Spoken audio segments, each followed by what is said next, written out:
E a gente vai agora para o nosso quadro Emprego e Renda com o Israel Lessa para a gente falar um pouco dessa vez sobre mercado de trabalho e as medidas provisórias 936 e a carteira verde e amarelo. Bom dia para você, tudo bom, Israel? Tudo bem, Porlane? Estamos aqui às suas ordens. Pois é, existe já alguma dimensão do problema causado pela pandemia aqui no comércio alagoano? Sim, Porlane.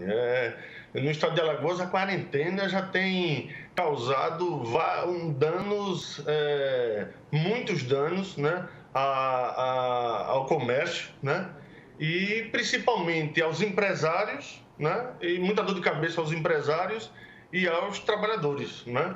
Só para você ter uma ideia, o Instituto Fecomércio fez uma pesquisa agora recentemente, né, e avaliou que nesses quase 30 dias aí de quarentena, a perda, né, para geração de riquezas aqui é na ordem aí de 1,6 bilhão de reais, né? E a perda para os cofres públicos, né, em impostos por causa dessa quarentena é na ordem de 200 milhões de reais. Então, a expectativa, infelizmente, Paulano, é que mesmo, né, que esses negócios retornem, né, pelo menos de forma de maneira flexível, né,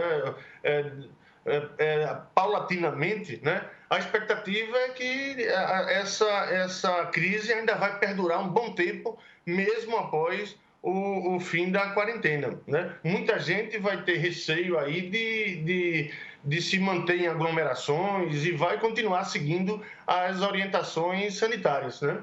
Mesmo essas empresas que estão usando aí o Pague Leve e o Delivery vão continuar tendo aí problemas nos seus caixas. Infelizmente, o Pague Leve e o Delivery não têm resolvido a situação financeira dessas empresas. Pois é, olha só, a gente tem a MP, a medida provisória 936, que autoriza a redução da jornada com redução do salário de até 70% e a suspensão temporária de contratos como forma de garantir a preservação dos empregos. Agora, como é que deve ser tratado o acordo de suspensão de contrato? Vamos lá, Paulane.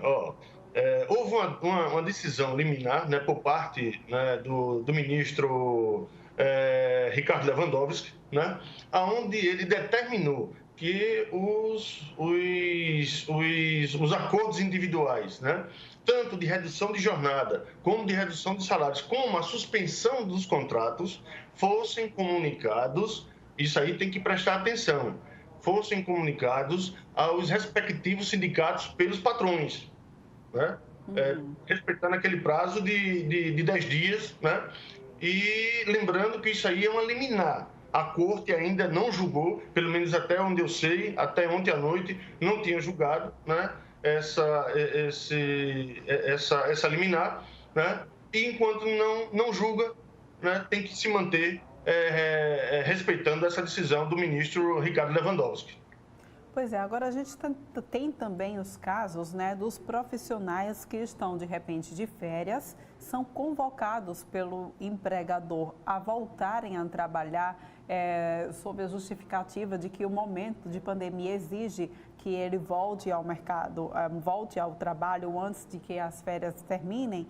Então, ele é obrigado, de fato, em um momento como esse, ele é obrigado a voltar a trabalhar nas férias? Como é que funciona?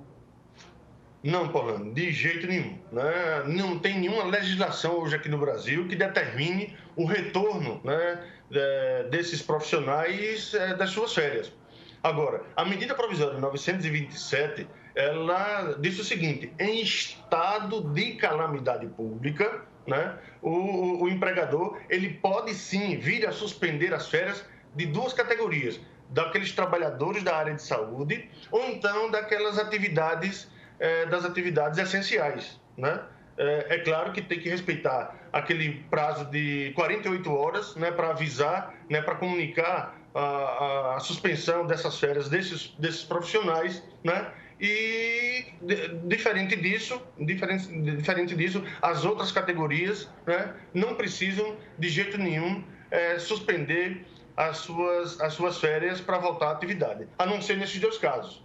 Tanto o pessoal que trabalha na área de saúde, como nos trabalhadores de atividades essenciais.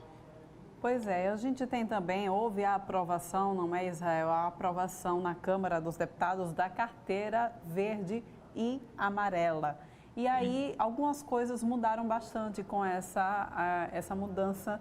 Não foi só a cor da carteira, muda também alguns pontos, inclusive a questão da contribuição para o Sistema S. Como é que ficou após essas mudanças?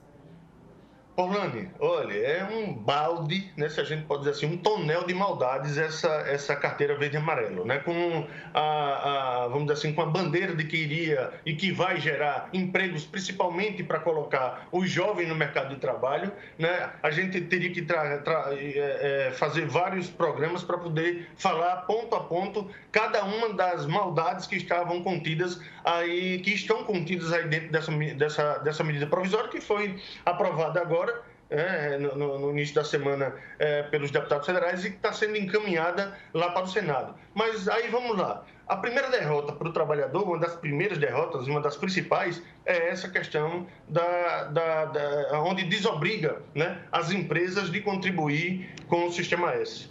Eu fui superintendente regional do Ministério do Trabalho aqui em Alagoas e eu pude ver de perto quais eram as atividades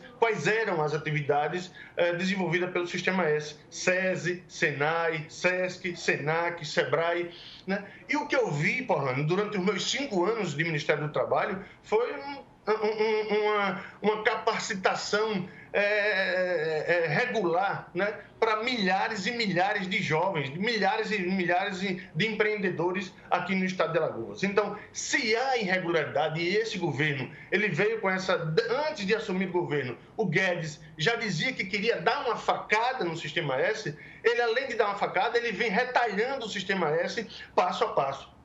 O Sistema S é quase centenário. O Senai foi lá na década de 30. Né? Então, o próprio Guedes, né, jurou que iria dar facada no Sistema S, e essa foi uma: desobrigar as empresas, né, de fazer a contribuição para essas instituições que, eu volto a dizer, são quase que centenárias e ajudam milhões, e ajudaram e continuam ajudando milhões de trabalhadores, de jovens brasileiros a se capacitar para o mercado de trabalho. Eu acredito que o Brasil, né, a ideia deveria ser ao contrário: pegar essas instituições e dar um apoio maior. Principalmente, e é uma coisa que é de chamar a atenção, estão aproveitando esse exato momento para tirar os direitos dos trabalhadores. E esse foi um direito que o trabalhador, porque enfraquecendo o Sistema S, enfraquece o trabalhador brasileiro.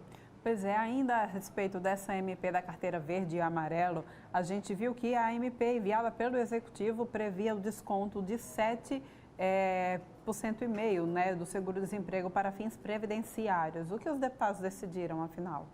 Esse aí foi uma coisa diferente, aí foi um ponto que eu acho que o trabalhador saiu ganhando. A maldade que vinha de lá, do Poder Executivo, para a Câmara, era que obrigar, que inclusive eu chamei isso de taxação das grandes pobrezas. O Brasil, diferentemente de 99,99% dos países do mundo, né, não fazem a cobrança das grandes riquezas, né, dos milionários. Ao contrário, cria, como foi criado agora, como queria criar, né, a taxação da grande pobreza, porque o que eles queriam era que o trabalhador fosse obrigado a descontar 7,5% do seu salário para fins previdenciários. Imagina, o trabalhador, no pior momento da vida dele, né, teria que diminuir, né, a sua capacidade de compra, que normalmente a maioria das pessoas recebem salário mínimo, mas quem recebe um pouco maior, quando recebe o seguro-desemprego, tem uma redução drástica no valor